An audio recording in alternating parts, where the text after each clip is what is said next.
এজন্যই তো আমি অবাক হয়েছি এবং খুশিতে বুকটা ভরে গেছে, আশার আলো আমি বুকে পেয়েছি।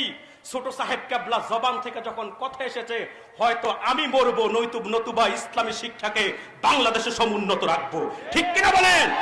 আমি মনে করি আজকে নাস্তিকদের মোকাবিলা করার জন্য, পশ্চিমাদের দালালদের মোকাবিলা করার জন্য হয়তো সাহেব কেবলা ফুলতুলি বেঁচে নাই, কিন্তু তার উত্তরসূরি এখনো বেঁচে আছে। ঠিক কিনা বলেন? আমাদের স্লোগান একটা এখনো আছে, বাঁচাও ইমান বাঁচাও দেশ। সাহেব কেবলার নির্দেশ, যদি প্রয়োজন হয় আল্লাহ জমিনে আল্লাহ দ্বীনকে টিকিয়ে রাখার জন্য, ইসলামী তাহজিব তামাদ্দুনকে টিকিয়ে রাখার জন্য, ইসলামী শিক্ষানীতিকে বাস্তবায়ন করার জন্য আবারও বাঁচাও ইমান বাঁচাও দেশ সাহেব কেবলার নির্দেশ, এই স্লোগানকে বুকে ধারণ করে আর শাহজালালের তলোয়ার গর্জে উঠুক আরেকবার। এই স্লোগানকে হাতে এবং বুকে মুখে ধারণ করে ময়দানে ঝাঁপিয়ে পড়তে রাজি আছি কারা কারা? যদি ফুলতলি থেকে ডাক আসে, কারা